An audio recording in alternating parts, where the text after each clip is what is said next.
So as many of you have heard with Daybreak's recent filing, it doesn't look very likely that they're looking to strike an agreement with THJ. While Quarm got a deal and P99 has a deal, it looks like they are going for a straight shutdown of the hero's journey. For some reason, seeing all the commercials and stuff like that, I had thought that the hero's journey had permission for some reason. Because of that, that's really the only reason that I started playing the hero's journey, because I don't like to dedicate my time, free or not. It's my time. My time is not free, so whether or not I'm paying to play or not doesn't matter to me at all. You think $15 to pay for a month or $100 a month is somehow life-changing? No. Spending more than a few hours in a month or $100 worth of hours in a game where I could be doing something else, that's not many hours at our age. Even minimum wage has got to be $10 now. So you spend 10 hours in a game, you're at $100 already. That type of time commitment is what's bothersome about this. And I thought at some point I had seen an actual advertisement for this, and I kind of ignored it at first because it didn't even look like EverQuest really. So I thought they actually had permission to modify this in some way, and it turns out they didn't. And so a lot of people are just mad at Daybreak, and trust me, I don't like Daybreak either. I'm a huge supporter of THJ, not the way they necessarily did things or handled things or the way they're even handling things now. I always thought that they should have tried to negotiate some types of licensing fee. I had mentioned this in another video where they pay per user they're allowed to have, play per payer cap, something. Especially if you are really making $20,000 a month off 2,000 players and now you got 30,000 players, and if there's a substantial amount of donations, I felt like they should have been able to share that with Daybreak, would have been their best chance by licensing to the game. And I think that's what happens in the future. If EverQuest ever goes out, someone brings up an emu, gets popular at THJ after THJ gets shut down, they're going to be like, well, we'll let you run this game, but you're going to pay a licensing fee to use our software. Or they're going to sue them and take all their money. So I think that they'll still make money off EverQuest even if Daybreak shuts down EverQuest and someone else picks it up. So the thing that a lot of people aren't mentioning, I bet you there were some weeks where when I first started playing, I got fucking 60 hours in the hero's journey easily. And I've been playing since, January or something like that.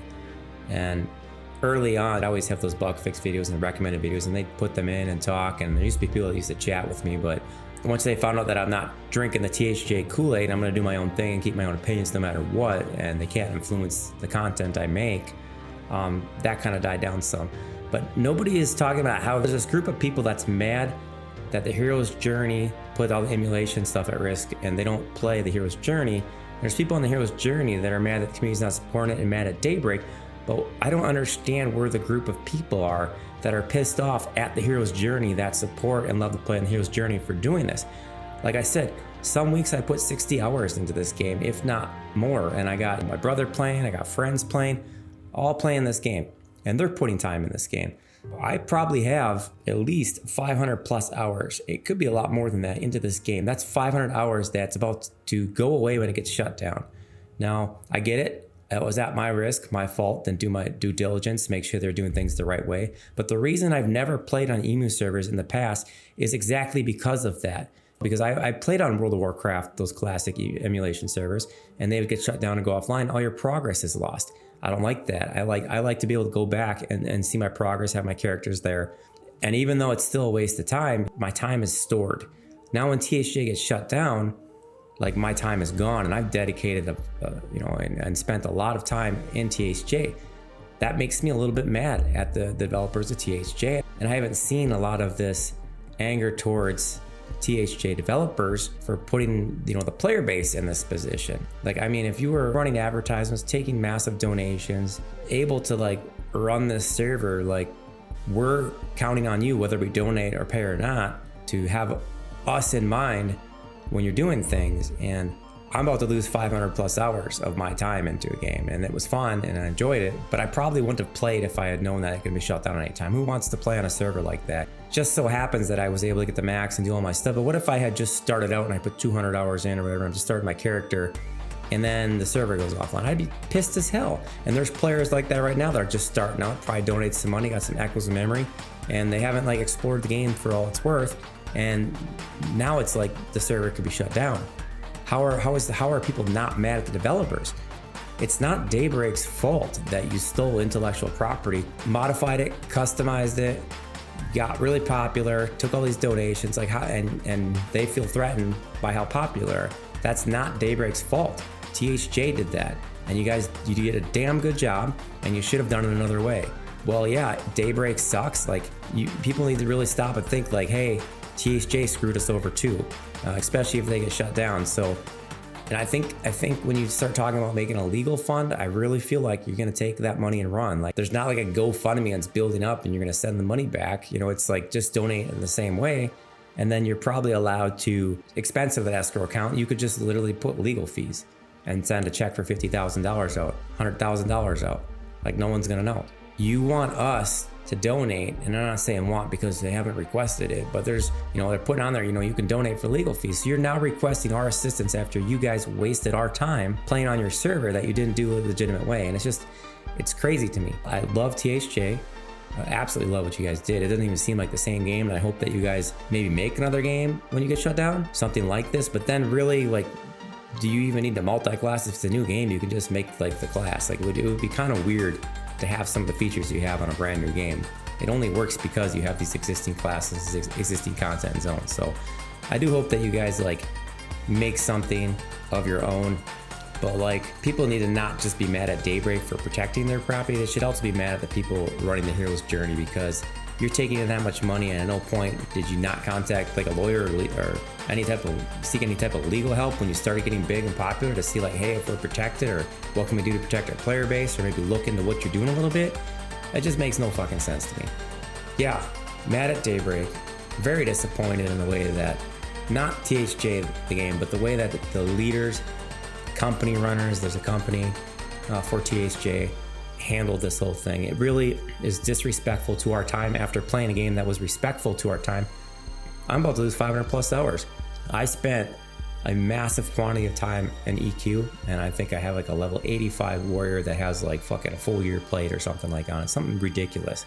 And I haven't played that character since it hit level 85.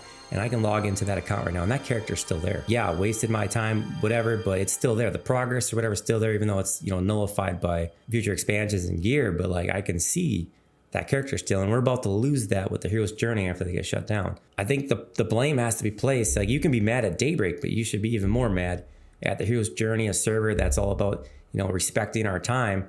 And now it doesn't look like they're respecting our time very much. We're about to lose all the time we put into their game because they didn't protect their customer base. So I just want to go over quick a recent video by the Gymnastic Goldfish where he talks about the recent filing. They're going to try to get it done again to where the judge will completely say, no, shut it down. And this is why, because it's causing this, this, and this. So Daybreak's July filing threatens the very existence of EverQuest itself. Now, them saying that, they're citing that the exponential growth of THJ, over 30,000 users, which is pretty incredible, by the way. That's absolutely incredible. A drop in the official EverQuest population, and network effects decline. Fewer EverQuest players, making the experience less viable. So a lot of people have problems with this. They're mad at Daybreak, and I personally think, as far as Fangbreaker is concerned and taking players from live, I don't think it's as big as an impact as they said. But one of the things that they talked about in their filings is that it creates a wave. So without THJ and placing blame on them, I took a minute to think about that. Like, what happens when even a few people exit? And when I played on Mischief, having the time of my life, the first bonus random trade loot server, there got to a point in the Plains of Power expansion where people just kind of stopped showing up for raids, drifted off, and raids got harder to do, loot got less. I think in some of the back calls late night, there was only like 20 of us doing the Plains of Fire minis. Some nights we had to have people switch to alts because we couldn't even get enough on for, I'm talking about minis, and that was mainly what you farm because they all have Plains of Time loot tables. And thinking about that, like even like a single player, or like your main player leaving and then a couple players, it does actually create like an exit wave. It makes it harder to raid. Like the real reason I quit on Mischief, I think I was done before the Serpent Spine, is that like the guild I was in that I had been raiding with basically had to disband. Like, there just wasn't enough players. So I kind of see Daybreak's point. If THJ even takes, like a single player or a couple players away from the live game, that game that they have, that archaic game that they have that they refuse to innovate, is completely dependent on having other players in your group, in your raids. So even like a few players leaving a server can create that ripple effect, that wave effect, where the game just starts to like, kind of like a tipping point. When it gets to a certain point, it just, boo, it's gone. You know, it just heavily falls out, like it busts and it's done. And I for sure can see that point that Daybreak makes in their filing, and it makes sense to me. I was thinking more in terms of like, you know, if they lose a few players, if that's even really happening. But in the sense that if they lose a few players, which they've lost a few players, I'm not saying it's as extreme as they said, but if that makes more people want to quit or not able to play their archaic game, then that can have devastating effects on the live TLP version of EverQuest for sure. So I can see that point. They are going against a major company in litigation, and they're not backing down at all, or at least not letting us know about it, I guess, if they are. But I was on the Discord earlier, and it looks like they've opened up an entire thing under their announcements saying they're still accepting donations, but the donations will be going towards their legal team to... I mean, you're basically fighting a losing battle. You're trying to, like, in a nutshell, convince a judge that the property that you're standing on is actually your property. The property that you're using is actually your property. You just, you know, if that was like a real world scenario, and I know that IP and infringement and stuff like that is handled a little bit differently, but you just can't walk onto someone's property, start building a house and set it up, and because you've been using it, it's not your property. Like, you can't just take someone's IP, and because you used it and modified it and been doing it, and other people have been doing it, like, you know, it's kind of like speeding. You know, if you get pulled up for going 10 over and you say, well, other people are going 10 over, well, you're the one that got caught. You're the one that got busted, so it doesn't matter. So, I mean, it's a losing battle, and to set up a legal fund, it just reminds me so much of like those scam, like MLM days and Ponzi schemes and stuff like that. Like, oh yeah, we're going to set up a legal fund. Why don't you go ahead and contribute a bunch of money because we're totally going to win this thing. And it's like, I don't even see how this is a fight. And to set up a legal fund seems kind of like really shady, especially, you know, if they were actually getting $20,000 in donations off 2,000 players back in December 2024, like that email said. Can you imagine how much money they're going to take in for donations? The donation money for a legal defense, because everybody hates Daybreak games, is probably going to exceed the total money they've taken in. So that's like a nice bonus paycheck to go start your next game or whatever they do after this. But what's the fight? It's what's the legal fund? Are they going to pay a lawyer to research some obscure law? Like it's a simple process, you know. Daybreak says this, they reply. What's the legal funds for? Their lawyers are already probably paid for. The only thing a legal fund would do is if the case keeps ongoing, and that's not going to happen here. So maybe for longevity, they got to keep paying a lawyer to keep going to these hearings. But right now, you know, any lawyer you hire is already like prepaid up to a certain point. So you know that that's already taken care of. What's going to happen with this legal money, this legal fund money, when they don't spend almost all of it? I mean, they're basically just going to flee the country and take a vacation. So, I mean, if you were looking to like get extra money from people, like that's definitely the way to do it. But for legal defense fees, like this isn't a fight. It's not really a battle. It's pretty cut and dry. Like there's already precedent. The lawyer already knows like what type of strategy he's going to try, what type of case law he's going to present to try to like say that they're allowed to use intellectual property and it's going to work or it's not. Fight Daybreak. That is crazy in my opinion that they would, you know, I get like opening up like just like a shadow GoFundMe for us to all get together and support them and stuff, but to come out and just brazenly say, you know what, we're still going to accept donations and we're going to use those donations that we're in litigation for taking to now fight Daybreak, you know, through a legal battle. And to me, I mean, I don't know. There's probably nothing legally wrong with it. Maybe there is. Like I said, I'm not a lawyer. I'm just weighing in on my opinion on this stuff. But it's crazy. It's just absolutely crazy. Yeah, it's absolutely crazy. I agree with you there. I think there's a part coming up here that I wanted to touch on because someone else had actually replied to what he said here about Quarm. THJ stays open and doesn't get absolutely neutered. Yeah, this is it. Like Quarm did. And I've seen the arguments. Well, Quarm is always meant to be a classic server. They didn't take anything. They took everything away from Quarm. So he says they took everything away from Quarm. And when I looked at the Quarm agreement, mainly I think the problem was the player limit, but I think they kind of solved that with having the offline traders. But someone actually responded to this that actually plays on Quarm, because it is kind of apparent. I don't play on Quarm. I doubt this guy plays on Quarm at all or even knows much about it. But someone responded to this and I seen it and I have it up here. I think it's this part. He actually has him up in the video, Sendrith. And the way that this guy like goes into it, like it's a long video, unedited, but some of the passion that he has when he makes his arguments is just kind of actually like sarcastically funny. So I don't know if we'll be able to hear Gymnastic Goldfish there in the bottom right, but you'll be able to hear what he says, and I'll try to repeat what Gymnastic Goldfish says, but I think it's the part coming up where he says it's gutted. Is it here? They got gutted. So he said, Gymnastic Goldfish said they got gutted, and this guy actually plays on Project Quarm, so he's going to respond to him now. There it is. They got gutted. Come on, Quarmites. Like, is this not a laughable take?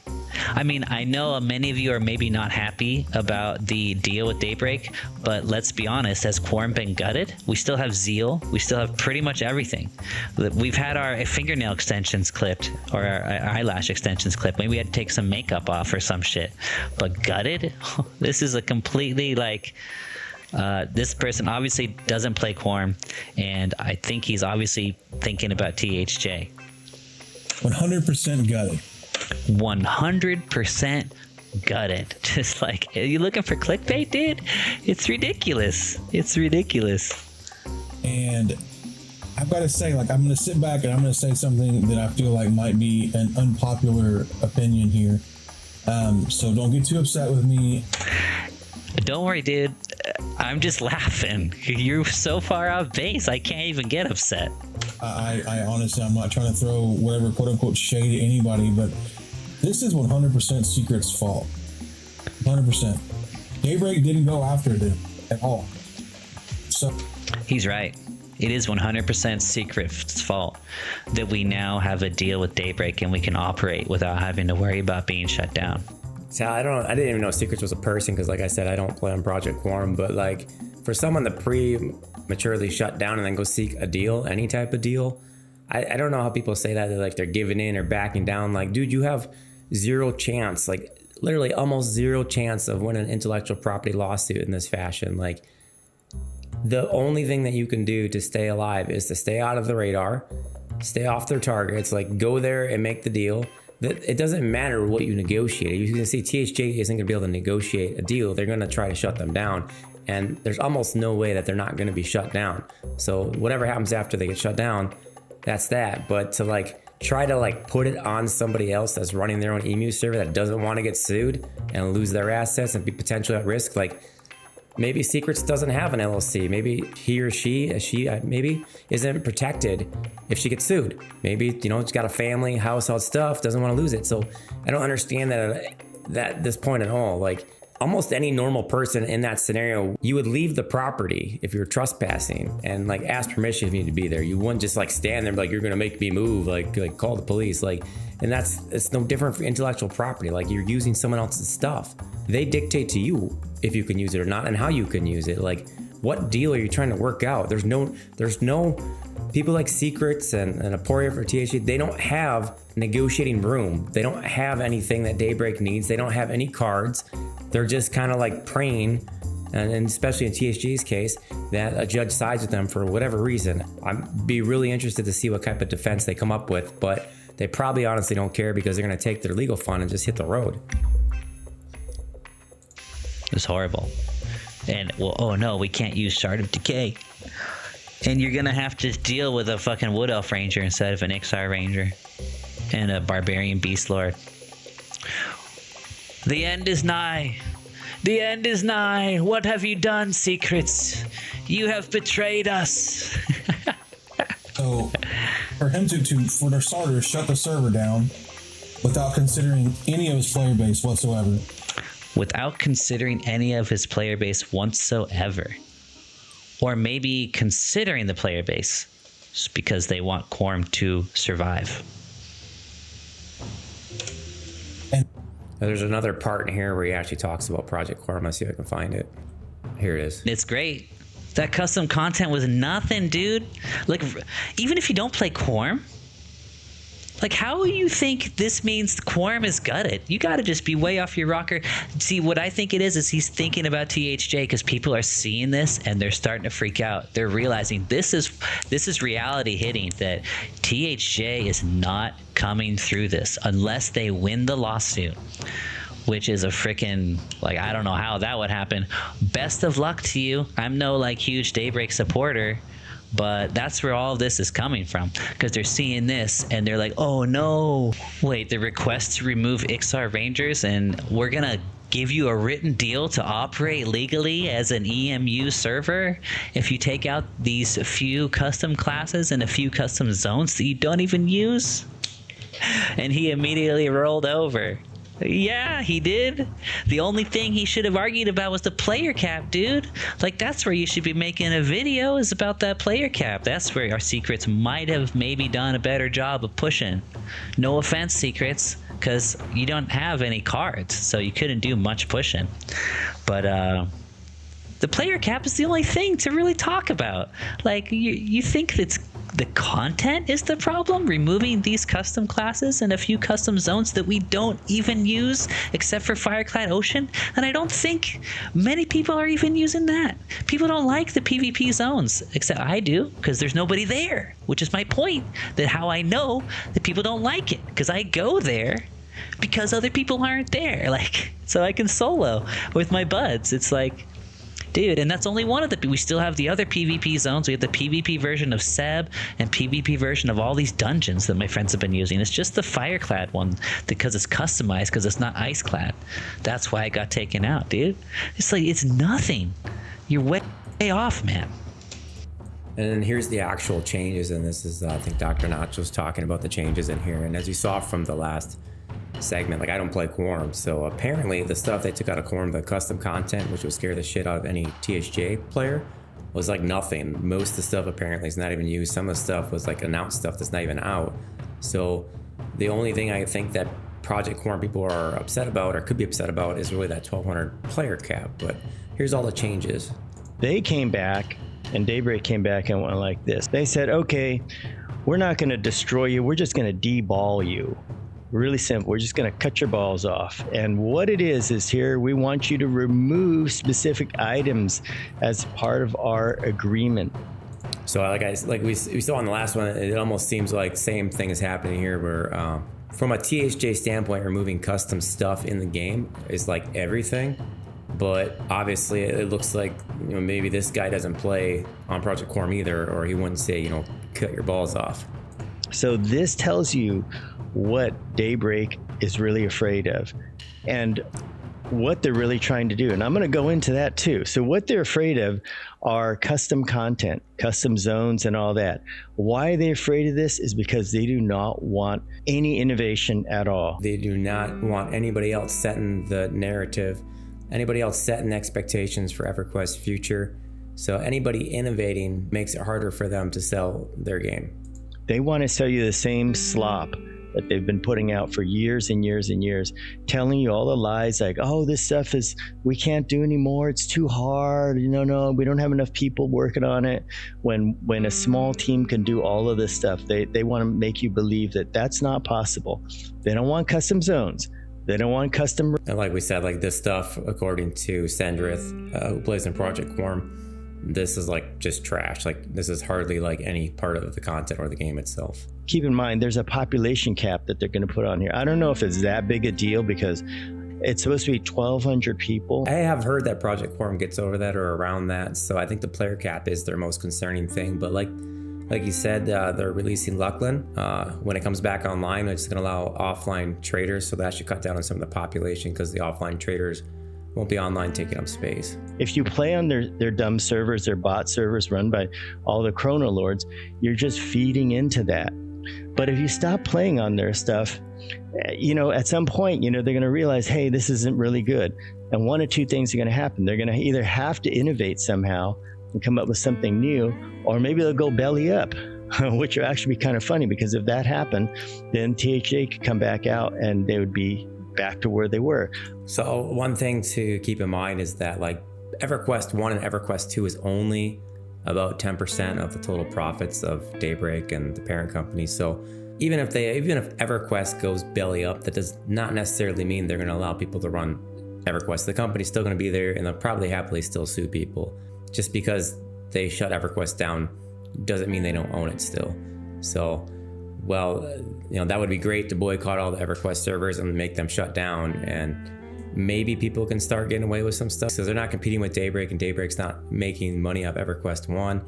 It seems likely that if somebody were to come back up and started making money off EverQuest 1, like the Hero's Journey, that they would just sue them and make money off EverQuest 1 by suing them. So yeah, that's what I got for you today. Asmongold used to stream World of Warcraft stuff and Twitch stuff, and it wasn't really a big thing. You'd watch him here and there, and now he just pretty much like plays stuff and talks all day, and that works really well for him. So I always wanted to try a video like this. I can see it's difficult. I don't know if he does his research ahead of time. I doubt I can get in communication with him to even talk to him or ask him, but do really need to look into his method, because it's hard to just randomly pull up videos and then just run a live stream and then when you're searching for shit. So I don't know if he knows what he's going to do ahead of time. People don't tend to watch videos that are more than 10-20 minutes long, at least for me, but he is rather entertaining. So thanks for watching, and if you're interested in my other content, check out one of these 2 videos.